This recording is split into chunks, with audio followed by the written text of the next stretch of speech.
Hoje, o que parecia bastidor saiu para o centro do palco. Sanções dos Estados Unidos, tarifas que doem no bolso, e o F em alta e uma pergunta que não quer calar.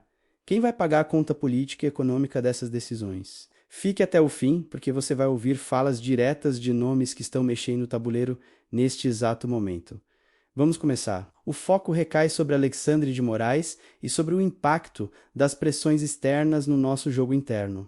Sempre buscamos sancionar individualmente Alexandre de Moraes, disse Eduardo Bolsonaro. Antes de cravar, o presidente Trump optou pelas tarifas.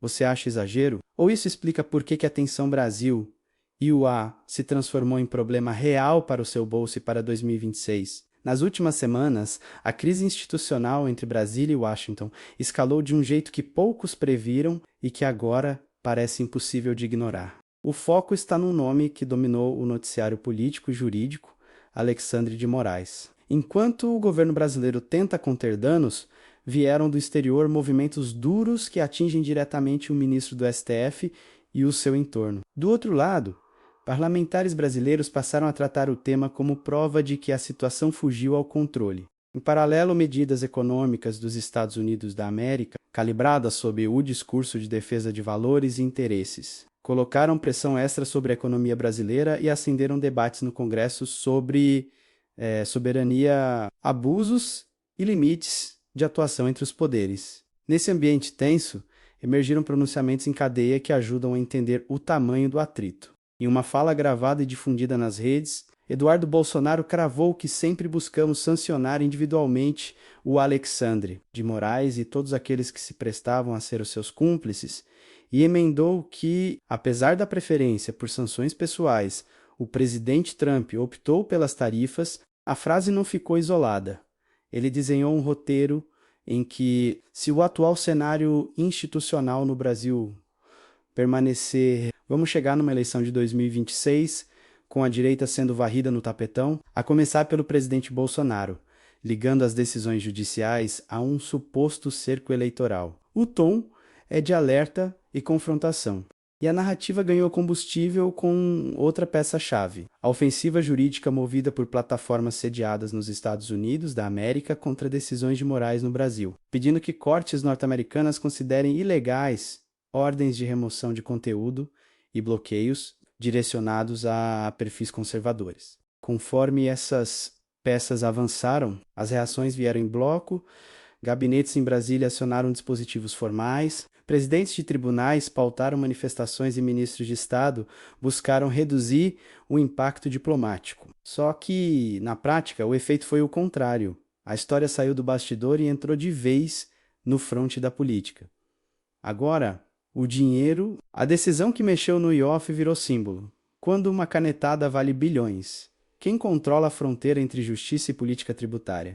O fio da meada passa também pela economia e pelo bolso do cidadão. Enquanto a tensão crescia na arena internacional, uma decisão de Alexandre de Moraes reconfigurou a cobrança do IUF em operações financeiras, mantendo a maior parte do aumento desejado pelo executivo e derrubando apenas a incidência sobre o chamado risco sacado. O resultado imediato foi um salto na arrecadação e a percepção generalizada no mercado de que a justiça modulou um tributo que, por lei, deveria ser regulatório, mas que na prática virou instrumento de caixa. No plenário, senadores registraram inconformismo. Houve quem dissesse que o Congresso havia feito sua parte ao derrubar o aumento e que a canetada judicial desfez a vontade do legislativo. O jornalista Alessandro Garcia ecoou a crítica em números, por causa de uma canetada de uma única pessoa. Pagou-se em agosto bilhões a mais de UF do que no mesmo mês do ano anterior. A leitura dos críticos é simples e provocativa.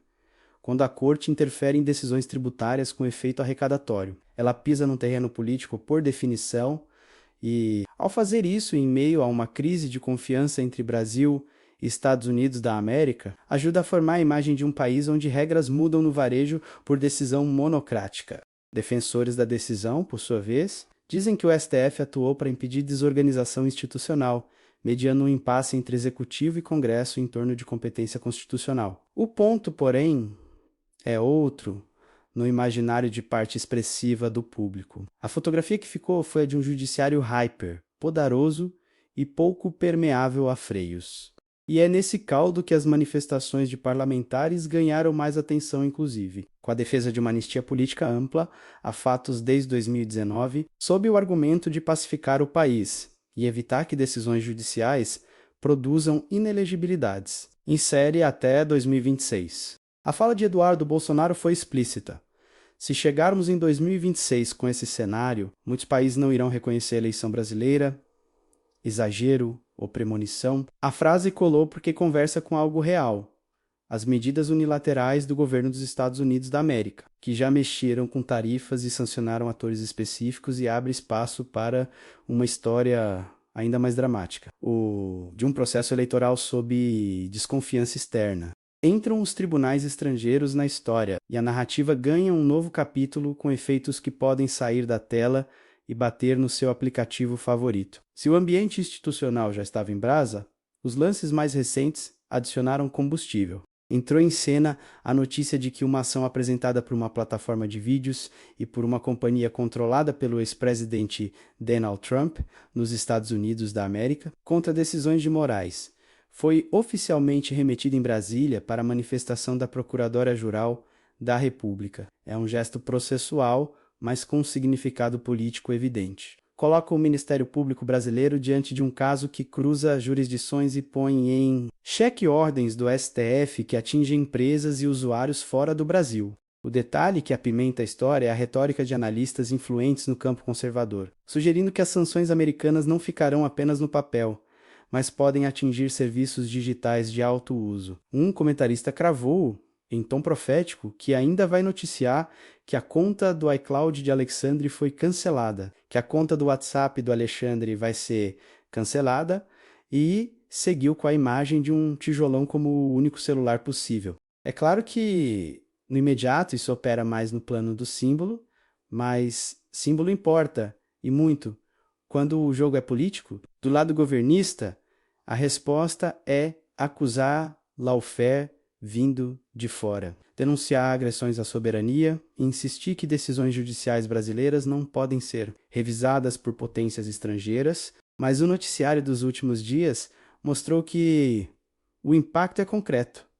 Medidas de Washington contra o próprio Moraes e, mais recentemente, contra pessoas e estruturas associadas a ele, elevaram o custo reputacional e financeiro de se relacionar com alvos dessa lista. Em paralelo, o fronte doméstico trouxe outro abalo com um sabor de ironia política. Alessandro Frota, ex-aliado que virou crítico contumaz do bolsonarismo, teve o mandato de vereador cassado em Cotia depois de ser condenado em processo envolvendo ofensa a Jean Willis. O caso virou metáfora pronta em grupos de direita. O político que surfou na onda de 2018 e rompeu com o movimento foi derrubado por uma figura identificada com o campo progressista. Não altera o eixo da crise institucional, mas reforça a narrativa de que a maré anda virando contra velhos desafetos e de que, quando o noticiário aperta, o instinto de muitos é procurar o lado para o qual a história parece soprar. E agora, para onde isso vai? No centro de tudo, paira a pergunta que você aí, do outro lado, também se faz.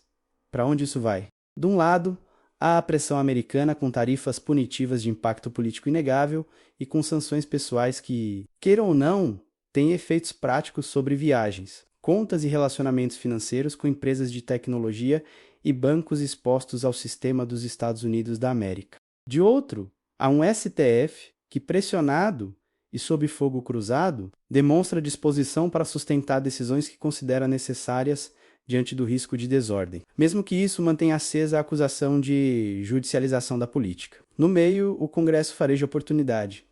Alguns líderes tratam a pauta da anistia como válvula de escape. Outros temem que qualquer gesto nessa direção seja lido como capitulação. Enquanto isso, a sociedade assiste a um jogo de narrativa em que cada lado jura defender a democracia. A direita, com seus porta-vozes mais estridentes, tenta emplacar a tese de que há um estado de exceção togado e empilha exemplos, contas censuradas, prisões preventivas longas, mudanças tributárias com gosto de arrecadação emergencial e investigações abertas contra adversários. O campo governista rebate com a cartilha de sempre. Ninguém está acima da lei. Liberdade de expressão não cobre crime e os Estados Unidos da América não ditam a lei no Brasil. No calor desse embate, a fala de Eduardo Bolsonaro sobre 2026 ganha um subtexto: se a eleição chegar sob nuvens tão grossas, qualquer resultado será contestado. E é aqui que o seu vídeo precisa cutucar a curiosidade de quem assiste. Quem cede primeiro? O executivo tentando recompor pontes com Washington? O STF ajustando a mão em medidas de grande impacto econômico e simbólico? Ou o Congresso impondo uma saída política, por mais indigesta que seja, para baixar a temperatura e resgatar alguma previsibilidade até a campanha? Enquanto respostas não vêm, uma certeza já se impõe: a história passou do ponto em que bastava um bastidor bem amarrado para resolver. Agora está tudo à vista: tarifas, sanções, decisões tributárias, ações em cortes estrangeiras, cassações locais e discursos inflamados. E quando o tabuleiro fica assim, o público percebe o fio que conecta os fatos. Você pode até discordar do tom de quem denuncia, mas não dá para dizer que está tudo normal. No próximo lance, a pergunta que vai explodir nas ruas e nas telas é simples e incômoda: quem, afinal, responde pelo custo político, econômico e institucional que essa sequência de decisões empilhou no colo do brasileiro comum? Se você chegou até aqui, percebeu que o problema é maior do que manchete. Quero ouvir você. Quem deve dar o primeiro passo executivo, STF ou Congresso? Comente agora. Sua opinião movimenta o debate e ajuda este vídeo a alcançar mais pessoas. Inscreva-se no canal, ative o sininho e deixe o like. Isso nos dá fôlego para voltar com novas apurações e levar este tema ao máximo de brasileiros possível. Nos vemos no próximo boletim.